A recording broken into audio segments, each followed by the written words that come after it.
Assalamualaikum warahmatullahi wabarakatuh. Salam sejahtera bagi kita semua.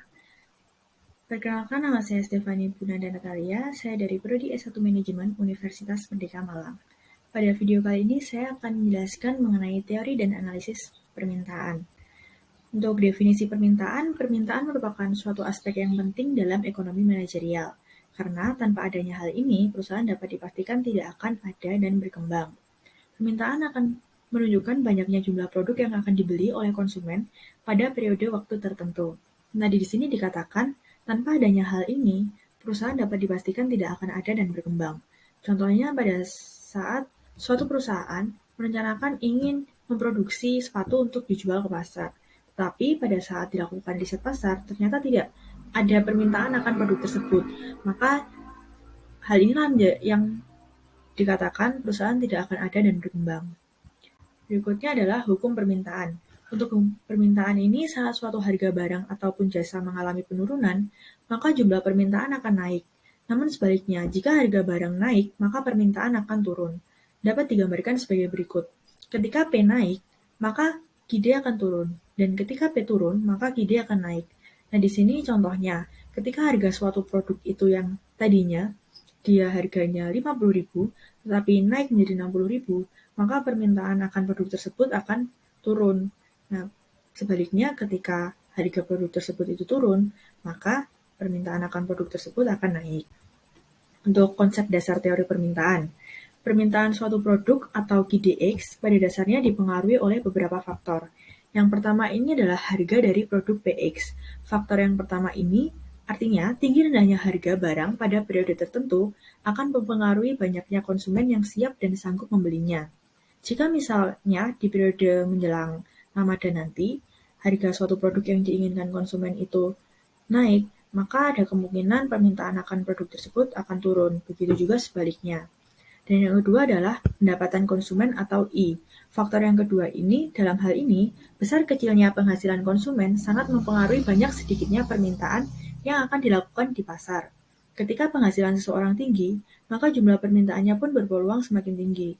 Begitupun sebaliknya, ketika penghasilan seseorang itu rendah, maka permintaan pun semakin turun. Yang ketiga adalah harga produk yang berkaitan. Faktor ketiga ini artinya, ketika seseorang konsumen ini ingin membeli suatu barang ataupun jasa, tentu saja konsumen tersebut menimbang-nimbang sebelum mengambil keputusan.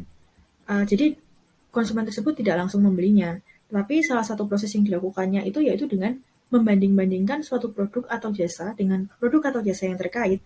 Dalam istilah lain, produk atau jasa tersebut dapat diistilahkan sebagai barang atau jasa pengganti. Misalnya ketika ada seseorang yang ingin berencana membeli kemeja, tetapi tentu saja dia tidak begitu saja menanyakan harga, menawar, dan langsung membeli. Tapi yang dia lakukan adalah melakukan perbandingan dengan kemeja-kemeja yang lain. Yang keempat adalah selera konsumen atau T. Selera konsumen ini besar kecilnya minat atau selera konsumen terhadap suatu barang atau jasa akan berdampak besar kecil jumlah permintaan. Mengapa demikian? Ketika terjadi perubahan mode atau tren yang berkembang pada suatu produk, maka konsumen pun akan menyesuaikan diri. Akibatnya permintaan terhadap barang lama akan menurun, sementara itu permintaan terhadap barang baru yang mengikuti tren akan meningkat. Namun jumlah permintaan ini tidak pernah berlangsung sangat lama, tergantung dari konsumen tersebut. Kemudian adalah banyaknya konsumen efektif. Banyak konsumen efektif ini berpengaruh terhadap permintaan. Karena tidak semua pembeli dapat digolongkan sebagai konsumen efektif. Mengapa demikian? Ternyata ada pembeli yang hanya sanggup dan siap membeli suatu barang atau jasa, dan ada juga pembeli yang hanya berminat tetapi belum mampu mewujudkannya. Dengan kata lain, semakin banyaknya konsumen efektif ini, maka jumlah permintaan berpotensi meningkat. Tapi sebaliknya, ketika jumlah banyaknya konsumen efektif ini menurun, maka permintaan akan suatu produk atau jasa ini mengalami penurunan. Kemudian adalah atribut. Atribut ini artinya adalah fitur atau atribut suatu produk atau jasa pun sangat mempengaruhi selera konsumen. Dengan kata lain, fitur produk adalah cerminan dari produk atau jasa. Semakin menarik fitur atau atribut suatu barang atau jasa, maka berpeluang menarik hati banyak konsumen, dan hasilnya permintaan terhadap barang atau jasa tersebut meningkat. Dan yang terakhir adalah pengeluaran iklan. Pengeluaran iklan ini adalah biaya iklan mempengaruhi banyak tidaknya jumlah permintaan. Dengan kata lain, semakin tingginya biaya iklan, maka banyak konsumen yang akan terjaring, sehingga berpeluang meningkat jumlah permintaan. Begitupun sebaliknya, ketika biaya iklan ini ditepis, jumlah konsumen potensial atau efektif ini akan seadanya saja dan jumlah permintaan berpotensi tidak meningkat kecuali ada faktor-faktor lain yang mendukung. Yang saat ini adalah pengaruh perubahan dari setiap variabel terhadap permintaan produk X. Di sini adalah delta Dx per delta Px kurang dari 0, maka artinya adalah pengaruh perubahan dari variabel harga atau Px terhadap kuantitas permintaan produk atau QDX bersifat negatif. Jika harga produk X ini turun, maka permintaan produk akan naik, begitu juga sebaliknya. Sebagai contoh, ketika harga produk X ini yang awalnya ini 20.000 turun menjadi 10.000, pada saat harga 20.000, dia permintaan akan produk tersebut adalah 20 unit. Nah, pada saat harganya diturunkan menjadi 10.000, maka permintaan produk tersebut akan naik menjadi 40 unit. Nah, begitu juga sebaliknya, ketika harga produk ini naik, maka permintaan produk tersebut akan turun. Jadi, hal ini berbanding terbalik. Berikutnya adalah delta QDX per delta I lebih dari 0. Itu untuk barang normal dan kurang dari 0 untuk barang inferior. Artinya jika pendapatan konsumen naik, kuantitas permintaan produk X akan naik dan juga sebaliknya. Yang ketiga adalah delta QDX per delta PY lebih dari 0 jika barang substitusi dan kurang dari 0 untuk barang komplementer. Artinya pengaruh perubahan dari variabel harga produk lain terhadap kuantitas permintaan produk X jika positif untuk produk substitusi dan sedangkan negatif untuk produk komplementer. Yang keempat adalah delta QDX per delta T lebih dari 0. Berarti pengaruh perubahan dari variabel selera konsumen atau T terhadap kuantitas permintaan produk X bersifat positif jika selera konsumen terhadap produk X naik, maka kuantitas permintaan produk X akan naik dan sebaliknya. Dan sebaliknya ini artinya ketika selera konsumen akan produk X ini turun, maka kuantitas permintaan produk X akan turun juga. Berikutnya adalah delta QDX per delta N lebih dari 0. Maka artinya adalah pengaruh perubahan dari variabel banyaknya konsumen efektif atau N terhadap kuantitas permintaan produk X bersifat positif. Jika banyaknya konsumen efektif ini naik, maka kuantitas permintaan produk X akan naik dan juga sebaliknya. Berikutnya yang terakhir adalah delta QDX per delta A lebih dari 0. Pengaruh perubahan dari variabel pengeluaran iklan atau A terhadap kuantitas permintaan bersifat positif. Jika anggaran untuk iklan dari suatu produk yang ditawarkan meningkat, maka kuantitas permintaan naik dan juga sebaliknya. Untuk jenis-jenis permintaan ini, yang pertama adalah permintaan efektif. Artinya permintaan yang didukung oleh kemampuan seseorang untuk membayar dan konsumen melakukan pembelian. Sebagai contoh, ketika seseorang menginginkan membeli HP. Nah, konsumen tersebut mempunyai kemampuan untuk membayar barang tersebut dan akhirnya dia melakukan pembelian. Yang kedua adalah permintaan potensial. Artinya permintaan konsumen terhadap suatu produk yang sebenarnya mampu untuk membeli, tapi masih belum melakukan transaksi pembelian. Contohnya, ketika seseorang itu mempunyai kemampuan atau mempunyai uang untuk membeli produk yang diinginkan, tapi dia belum melakukan transaksi pembelian, mungkin hal ini dikarenakan ada faktor lain yang menyebabkan hal tersebut. Dan yang terakhir adalah permintaan absolut. Adalah permintaan yang tidak disertai dengan daya beli. Di sini contohnya adalah ketika seseorang itu sebenarnya tertarik untuk membeli laptop, tapi dia tidak ada kemampuan untuk membayar barang tersebut. Maka di sini dikatakan tidak disertai dengan daya beli.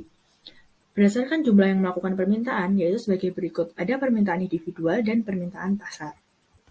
Untuk kurva permintaan di sini, merupakan kurva yang menghubungkan titik potong antara harga atau P barang di sumbu Y dan jumlah produk atau Q yang diminta di sumbu X.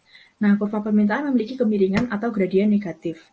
Di sini P-nya tertera dalam ribuan. Ada 50.000, 40.000, 30.000, 20.000, dan 10.000. Untuk Q-nya, barang yang diminta ada 10, 20, 30, 40, dan 50. Pada saat harga 10, permintaan akan barang tersebut sebesar 50. Pada saat harga 20, permintaan akan barang tersebut sebesar 40. Dan pada saat harga 30, permintaan akan barang tersebut sebesar 30. Pada saat harga 40, permintaan akan barang tersebut adalah sebesar 20. Dan pada saat harga 50, permintaan akan barang tersebut adalah sebesar 10. Di sini dapat diartikan bahwa semakin meningkatnya harga, ini permintaan akan produk akan semakin rendah. Tapi sebaliknya, semakin harga itu turun, maka permintaan akan produk tersebut akan semakin naik. Berikut ini merupakan permintaan individu dan pasar. Di sini ada individu A, B, dan C, dan permintaan pasar. Nah, pada saat harga 50, tidak ada permintaan dari individu A, B, dan C. Tapi pada saat harga 40, ada permintaan pada individu A, dan tidak ada permintaan pada individu B dan C. Pada harga 30, ada permintaan pada individu A dan individu B, tetapi individu C tidak melakukan permintaan. Nah, pada permintaan pasarnya menjadi pada harga 50 tidak ada permintaan dari individu A dan B dan C. Maka pada permintaan pasar ini tertera pada titik 0. Dan pada saat harga 40 ada permintaan pada individu A saja sebesar 1, maka di sini tertera pada titik 1. Nah, pada harga 30 ada permintaan dari individu A dan individu B. Di individu A sebesar 2 dan di individu B sebesar 1. Maka di sini permintaan pasar pada saat harga 30 adalah sebesar 3. Berikutnya merupakan fungsi permintaan. Bentuk umum fungsi permintaan ini yang pertama fungsi produk. Ini adalah QD sama dengan min P, min AP plus B, dan fungsi harga PD sama dengan min setengah Q plus B per A. Cara menentukan fungsi permintaan adalah P min P1 per P2 min P1 dibagi Q min Q1 per Q2 min Q1. Untuk P1 ini merupakan harga awal, Q1 merupakan jumlah awal, P2 merupakan harga perubahan, dan Q2 merupakan jumlah perubahan. Untuk contoh kasusnya adalah suatu produk sewaktu dijual dengan harga 100.000, terdapat permintaan sebanyak 40 unit. Ketika harga jual barang tersebut turun menjadi 80.000, permintaannya naik menjadi 60 unit. Bagaimana fungsi permintaannya? Di dalam pembahasan diketahui P1 sama dengan 100.000, P2 sama dengan 80.000, P2 min P1 sama dengan 20.000 dari 100.000 dikurangi 80.000. Untuk Q1 sama dengan 20, Q2 sama dengan 40, maka Q2 min Q1 adalah 20 dari 40 dikurangi 20. Langsung saja rumusnya seperti ini, langsung dimasukkan angkanya menjadi P min 100.000 per 80.000 min 100.000 dibagi Q min 20 per 40 min 20. Maka P min 100.000 per min 20.000 dari 80.000 min 100.000 dibagi Q min 20 per 20, 20 ini dari 40 min 20. Langsung kita kalikan silang, 20 dikalikan P min 100.000 sama dengan min 20.000 dikalikan Q min 20. Di sini hasilnya langsung dikalikan di dalam kurung. Ini pun juga seperti itu. Menjadi 20 P min 2 juta sama dengan 20.000 Q plus 400.000. Maka 20 P min 20.000 Q sama dengan 2.400.000. 20.000 Q kita pindah luaskan ke sini menjadi negatif 20.000 Q, dan 2.400.000 ini dari 400.000 ditambah 2 juta. Kita pindah luaskan ke kanan kan menjadi positif, jadi hasilnya plus 2 juta. Jadi 2.400.000. Untuk mencari Q caranya menjadi min 20.000 Q sama dengan 2.400.000 min 20 P. Maka Q sama dengan 120.000 Q plus 0,0001 P. Di sini kita sederhanakan, kita bagi dengan min 20.000, maka hasil Q-nya ketemu seperti ini. Untuk mencari P adalah 20P sama dengan 20P min 20.000 Q sama dengan 2.400.000. Maka 20P sama dengan 2.400.000 plus 20.000 Q.